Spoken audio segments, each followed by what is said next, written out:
what do Katy Perry, Queens of the Stone Age, Conor Oberst, the Decemberists, and the Hives all have in common? Well, they all played one of Vancouver's most famous venues, Richards on Richards. Formerly situated at 1036 Richards Street, Richards on Richards, or Dick's on Dick's if you're a local, I feel gross saying that, was a place where all of the Vancouver weirdos could gather and fear for their lives while watching live music from the balcony, which felt like it was about to collapse from under you at any minute. The venue was actually made up of two buildings that were used as garages for the Leverington Auto Dealership and Sports Car Club throughout the 1960s. In 1975, David Y.H. Louis purchased the building and renovated it, turning it into the David Y.H. Louis Theater. A far cry from the club it would become, the David Y.H. Louis Theater saw touring productions from the National Ballet, Royal Winnipeg Ballet, and other theater performances like The Merchant of Venice. Louis Theater was only open for 4 years, and in 1980 it became the Laundromat, an unlicensed all-ages rock and roll club.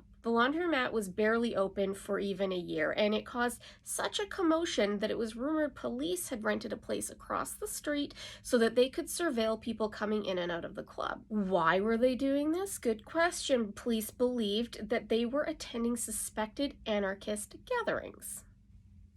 I would probably attend one. What they were really surveilling was the first wave of early Vancouver punk rock groups attending punk rock shows, which included the 1981 two-night hardcore festival, Hardcore 81. DOA headlined both nights to promote their album of the same name, along with supporting bands Black Flag, pre-Henry Rollins, and 7 Seconds. The festival helped launch the hardcore scene across North America. Kids who had attended the David H.Y. Louis Theater showing of The Merchant of Venice were the same kids who were now attending hardcore shows at the Laundromat only a few years later. We love a full circle moment. New owners ended up purchasing the Laundromat and forced out the punks as the newly licensed and newly named Richards on Richards ushered in Vancouver's Hollywood North era. The club saw the likes of Mel Gibson, Tom Selleck, and Howie Mandel pass through its doors, making it the place to be seen. It was an exclusive club with a dress code and lineups out the door. Acid wash jeans, top 40 cover bands, and cocaine were plentiful in the early days on Dicks. Rumor has it that attendees did so much blow off the back of the toilets that the Roto-Rooter man had to be called in every other week to fish out cocaine straws.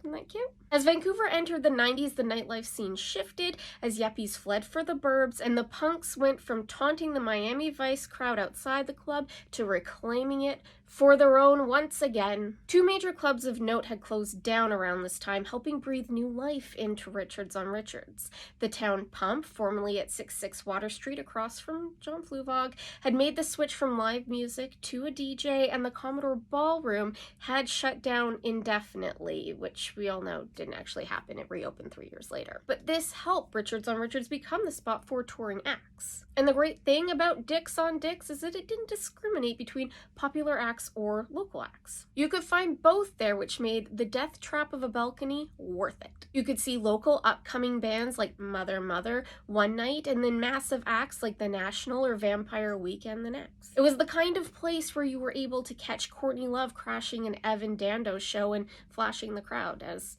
Courtney Love tended to do for many decades. But like all good things, Richards' time came to an end. The venue was starting to show its age. Do we remember the notorious bathrooms? And in 2006, the Aquilini Group bought the building. Yes, the owner of the Vancouver Canucks murdered Richards on Richards. The last show was on March 26, 2009, and was headlined by Vancouver's own punk rock icon, Art Bergman, who happens to be a member of the Order of Canada. After that, the building was demolished and condos took its place. I know, you're surprised. I spent a good chunk of my late teens and early 20s risking my life on the balcony of Richards on Richards. I mean, where else would I have had the perfect vantage point to swoon over Pete from the Bouncing Souls? One time I went and I saw Joanna Newsom perform at Richards on Richards, and afterwards, as I was leaving the parkade with my former friend Jen, There was a group of young men trying to come into the barcade, but they couldn't. They were stuck, and so the gate opened, and we let them in, and they were so grateful that they gave us one of their CDs because they were from Saskatchewan, I think, Volcano Listen Canada. I still have that CD. These were the kind of memories that a night out at Richards on Richards gave you. The Richards on Richards stage saw so many amazing bands over the 3 decades that it was open, and its closure was one of the final nails in the coffin of Vancouver's alternative music scene. Yeah, we hung in there for a bit with the Media Club, but now we're left with nothing but the Granville Strip, and let's be honest, the Commodore will never offer what Richards on Richards and the Croatian Cultural Center did. It doesn't.